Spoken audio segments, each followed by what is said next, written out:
Selamat datang di Poti Podcast 3 yang akan dipandu sama gue Najwi, tapi yang pasti gue gak sendirian di sini karena ada my cinggus alias teman-teman gue. Hai, kenalin nama gue Amanda Fatima, tapi akrabnya Manda. Kalau gue Azmalita, tapi kalian bisa panggil gue Mita. Nama gue Aisyah, tapi kalian bisa manggil gue Ais. Dan yang terakhir ada gue Kansa, tapi panggilnya Canai aja. Nah, ini dia teman-teman gue yang bakal ramein podcast kita kali ini. Oke, kita gak bakal bahas tema yang serius-serius. Kita bahas yang Paling santai aja. pemilu 2000. Wah, itu yang aja ya. Kira-kira kita bakal bahas apaan sih, Wi? Kita bakal bahas film Inside Out. Nah, kalian udah pada nonton belum? Udah. Pas banget tuh. Kemarin gue juga baru rewatch Inside Out 1. Seneng banget. Kira-kira emang ini sepas ini ya, Man? Boleh sepas ini ya? Boleh. Kebetulan ini. Tapi itu katanya mau ada yang kedua nggak sih? Iya ada yang kedua, bahkan katanya bakal ada karakter emosi baru. Tapi gue lupa emosi apaan. Nah, itu tuh emosi yang baru keluar di Inside Out 2 tuh adalah anxiety. Jadi di teaser yang kemarin gue tonton, itu tuh kayak di film yang kedua ini bakalan nampilin Riley yang udah nambah umur. Jadi dia udah ulang tahun. Bahkan nih, di teaser itu dia juga kayak ada sirine yang berbunyi. Jadi ternyata sirine itu kalau kita lihat di Inside Out yang pertama itu adalah sirine tanda puber. Jadi balik ya. Jadi si Riley ini dia udah masuk ke masa puber, dimana tentu aja kalau udah masa puber kan pasti kayak emosinya makin kompleks ya kan. Nah, disinilah anxiety itu muncul. Wow, keren banget ya. Sebenarnya sebagai pengikut film Pixar, gue nungguin banget si Inside Out kedua ini ya. Pasti dong, kita semua Nah, sih. kita semua Ya. pasti. Tapi gue lebih semangat lagi karena ada emosi baru, anxiety. Betul. Nah, itu sebenarnya lebih kayak Gen Z banget sih, kita banget. Sebenarnya itu bukan hal yang negatif sih, anxiety itu cuman kayak relate aja ke relate kita. sama kita.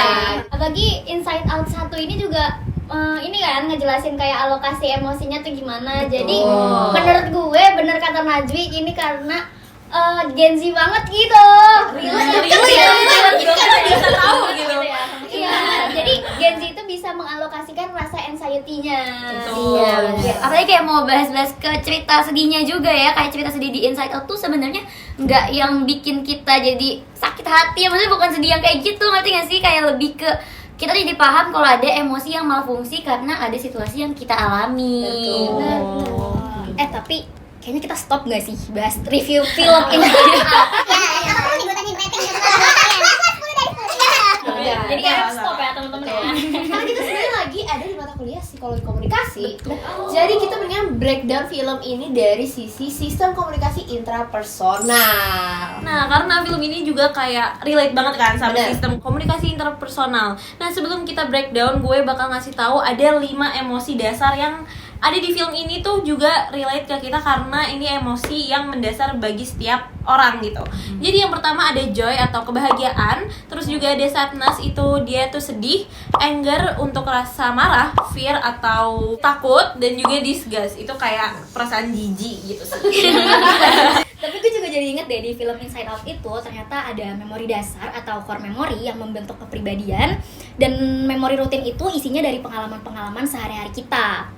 Nah, memori itu terjadi karena momen-momen yang sangat emosional, maka itu dapat dikatakan penting bagi seseorang karena adanya emosi yang kita rasakan. Jadi kayak film ini juga bagus banget karena terutama buat mengenal diri sendiri, mengenal emosi sendiri. Terus karena dari film ini tuh kita jadi paham kalau dalam diri kita ini akan ada selalu momen yang akan terus nempel banget di kepala. Nah, tapi gue baru sadar emang memori kayak gitu ya cara kerjanya. Kayak penting banget nih buat di kehidupan sehari-hari. Soalnya tadi Ais mention kan untuk menanggapi suatu situasi. Jadi maksudnya gimana tuh? Nah, inilah fungsi kita buat podcast hari ini. Jadi kita bakal ngebahas secara kita kupas tuntas tentang film ini yang dari value terutama dari sisi psikologinya seseorang. Iya. Kalau dari film ini kan ngegambarin proses pengendalian emosi kita nih, kayak apa yang terjadi dalam pikiran kita tuh sebenarnya kompleks, gak cuma sebatas kayak terjadilah gitu. Iya. Kayak gitu kan. Iya. Tapi ada Tapi sebenarnya sebelum lebih apalagi kalian tuh sebenarnya tahu nggak sih konsep dari sistem komunikasi intrapersonal sendiri tuh kayak gimana? Gue tahu sih sebenarnya intrapersonal komunikasi itu kayak proses komunikasi yang terjadi di dalam diri individu, melibatkan pemikiran, perasaan, terus juga refleksi personal tanpa adanya partisipasi pihak lain sebagai penerima ataupun pengirim pesannya. Nah, gue jadi inget nih, kayak kita kan sebelumnya udah belajar juga kan tentang psikologi komunikasi, dan ada juga satu konsep yang ngebahas tentang word don't mean but people mean. Jadi konsep ini tuh ya ngejelasin kayak gimana sih manusia itu mempersepsikan suatu stimuli yang akhirnya nanti membentuk suatu persepsi dan juga pesan. Jadi di konsep ini tuh dibilang bahwa sebenarnya bukan dari kata-katanya, tapi gimana tergantung kita ngepersepsiin yang kita lihat atau kita dengar kayak gitu. Bener banget sih yang Mita sama Chana bilang. Jadi kayak ini lebih ke hubungan antara proses interpersonal dan insight out ini benar-benar apa ya istilahnya nyambung gitu loh sama yang kita bahas. Kayak kalau dari insight out tuh dari perbedaan cara orang tua dan Riley melihat suatu peristiwa, terus karena sebenarnya alokasi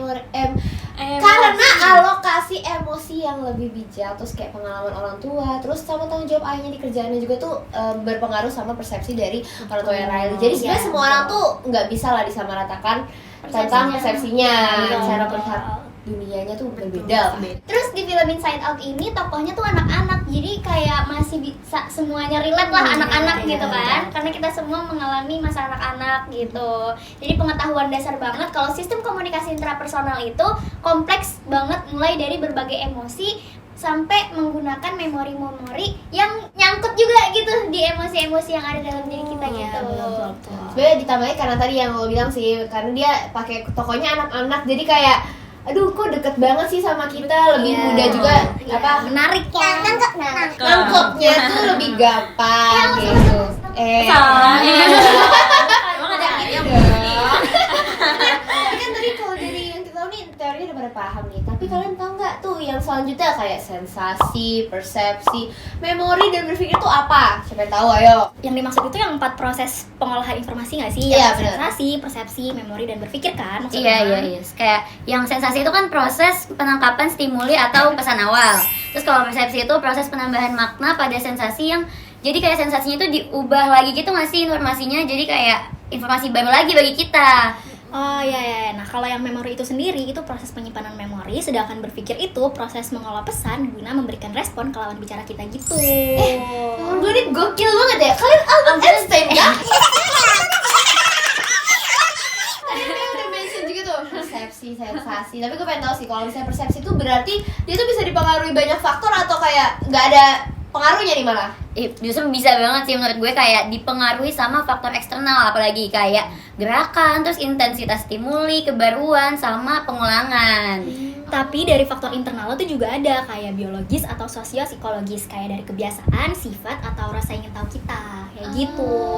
Wah, jadi kayak persepsi itu terjadi karena faktornya tuh banyak. Bisa dari mana aja, bisa dari dalam, bisa dari luar.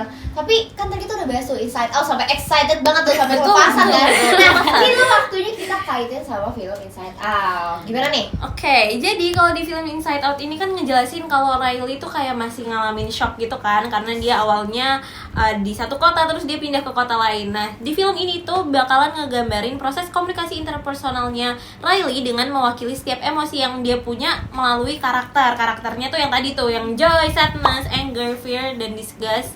Tiap-tiap emosinya itu punya peran dalam pengambilan keputusan dan juga reaksi emosionalnya. Menurut gue keren banget sih. Keren.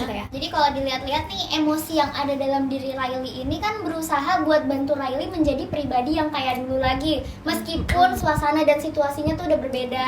Nah itu tuh yang bisa kita ambil petik hikmahnya tuh. Kan berarti kan hidup ini dinamis dan emosi yang kita rasakan tuh nggak selalu relatif Happy sama gitu gitu kan. ya. Nggak harus happy juga. Jadi dengan usaha Joy yang memberikan sensasi terhadap pesan yang si Riley punya ini tuh, yang selalu positif tuh ternyata juga berdampak buruk buat Riley-nya gitu. Kayak yang udah Canai bilang, cerita ini sedih tapi nggak sedih yang menyakitkan gitu. Menyayat hati ya.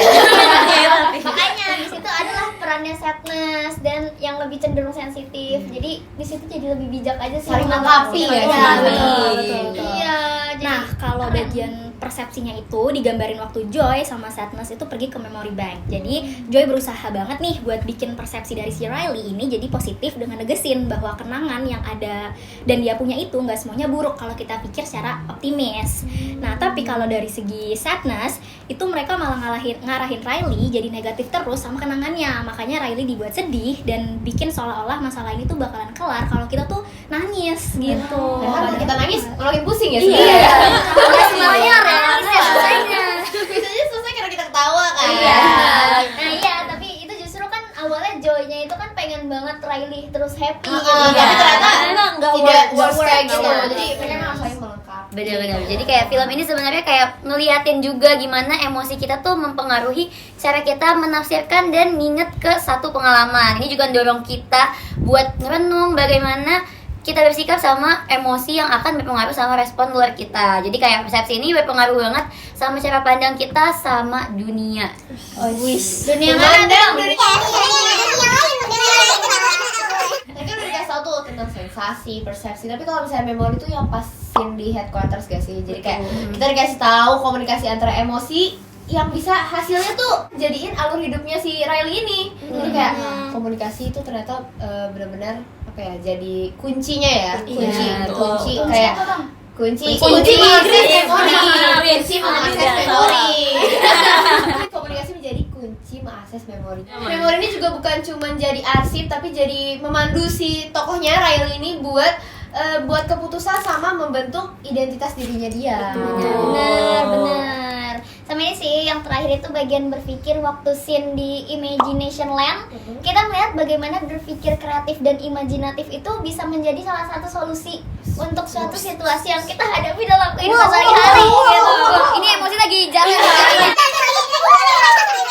Itulah, jadi kita tuh kalau berpikir bukan hanya tentang logis dan realistis, tapi juga kita juga harus memanfaatkan pikiran kreatif kita. Kreatif kayak gimana emang?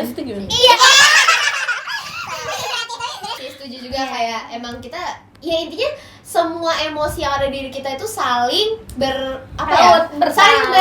saling berkesinambungan. Mereka kalau digambarin mereka pegangan tangan sebenarnya. Emosi terjadi itu bukan sekedar kayak gitu doang, tapi ternyata ada prosesnya. Dan ini kayak gue tiba-tiba semangat nih, berarti ini si Joy di pikiran gue lagi dikendalin sama Joy. kalau nggak tahu tiba-tiba nanti ada sadness kan.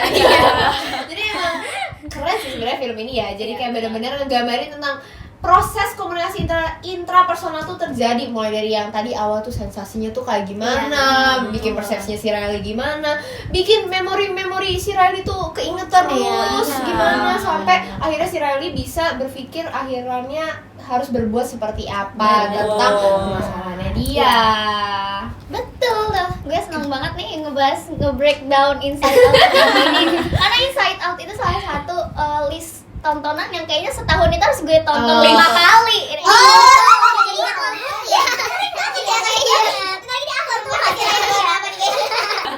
Oh, ini aku minta di endorse. Inside Out 3 boleh nambahin gue. Manda. Iya. Sabar. Bener-bener dari kata Manda sih, tapi emang kayak kalau udah bahas kayak gini jadi pengen rewatch lagi gak sih? Iya. Kayak mempelajari lagi emosinya si Riley. Tapi gue beneran sih, gue excited banget sama yang kedua. Iya, Gue juga gak Kayak sabar gitu sih. Apalagi udah jadi remaja si Iya, Riley. iya. Terus anxiety. Pasti tuh gak anxiety doang, pasti ada lagi. Pasti ada lagi. Sorry. Ya udah, ayo abis ini kita ke rumah Mita. Sabar. Closing dulu, Mas. Tapi gue mau juga ke rumah Mita. Iya. Kita udah bahas banyak banget, ya udah kupas tuntas tentang intrapersonal communication. Semoga para sihir bisa tahu dan mengerti apa yang kita jelasin. Nambah insight baru lagi lah. Iya, kayak nggak sekedar nonton doang ya. Kita tahu kalau dari sisi psikologinya gimana. Iya, Betul. ada pelajaran yang bisa diambil ya kan. Tapi hikmahnya dipetik. Lagi. Jangan lupa rewatch